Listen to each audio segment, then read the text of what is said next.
Praise lord brothers and sisters. ప్రభువైన యేసుక్రీస్తు మహాపరిశుద్ధ నామములో మీ అందరికీ వందనములు. ఎఫెసీయులకు రాసిన పత్రిక 4వ అధ్యాయము 22వ వాక్యం. కావున మునుపటి ప్రవర్తన విషయములోనైతే మోసకరమైన దురాశ వలన చెడిపోవు మీ ప్రాచీన స్వభావమును వదులుకొని. ఆమేన్.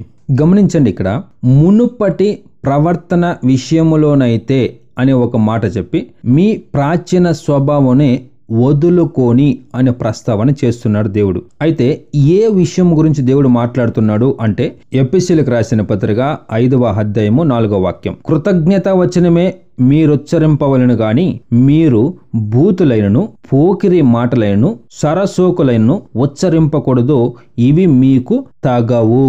ఆమేన్. ఏది మునుపటి ప్రాచీన స్వభావమును వదులుకొని అని ప్రభు అంటున్నాడంటే పోకిరి మాటలైనను బూతులైనను సరసోకులైనను ఉచ్చరింపకూడదు, ఇది పరిశుద్ధులకి తగదు అనే మాట దేవుడు చెబుతున్నాడు. ఇదే మాట కొలస్సీలకు రాసిన పత్రిక 3వ అధ్యాయము 8వ వాక్యం మనం గమనించినట్లయితే, ఇప్పుడైతే మీరు కోపము, ఆగ్రహము, దుష్టత్వము, దూషణ, మీ నోట బూతులు అని వీటన్నిటిని విసర్జించుడి. ఇవన్నీ కూడా మనం ఏం చేయాలంట? కోపము, దుష్టత్వము, దూషణ, బూతులు అనే వాటిని విసర్జించుడి. వీటన్నిటిని కూడా ఎవరు విసర్జించాలి? నేనే విసర్జించుకోవాలి. ఇది నా దేవుని ఎదుట యోగ్యము కాదు అని మనల్ని బలపరుచుకోవాలి, వాటిని విసర్జించాలి. కానీ ఎంతమంది క్రైస్తవ సహోదరులు విశ్వాసుల కంటే ముందు బోధించే వారు కూడా ఇవి లేవా అని ఒక్కసారి మనం గమనించినట్లయితే ఈ రోజుల్లో అనేకమైన బోధకులే తిడుతున్నారు, దూషణ మాటలు మాట్లాడుతున్నారు. మరి ఇక్కడ బూతులు రాకూడదు అని వాక్యం చెబుతుంది, కానీ ఈరోజు ఎంతమంది బూతులు మాట్లాడట్లేదు బ్రదర్స్ అండ్ సిస్టర్స్. ఇలా మాట్లాడినట్లయితే ప్రాచీన స్వభావము ఇంకా వదులుకోలేదు.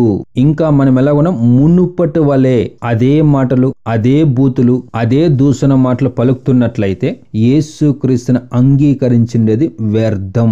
కనుక మిమ్మల్ని మీరు వివేచన చేసుకోండి. పిల్లల దగ్గర గాని, భార్య దగ్గర గాని, లేక భర్త దగ్గర గాని, లేక లోకములో గాని, లేక మనం పనిచేసే చోట గాని ఎలాగుంటున్నాం? క్రైస్తవులం మేము అని ఒక సిలువేసుకోను, మేము క్రైస్తవులము అని చెప్పి ఒక వైట్ అండ్ వైట్ బట్టలు వేసుకోను, మేము క్రైస్తవులము అని ఒక క్రిస్మస్, ఈస్టర్, గుడ్ ఫ్రైడే వీటి ద్వారా మేము క్రైస్తవులు అనిపించుకోవడం కాదు.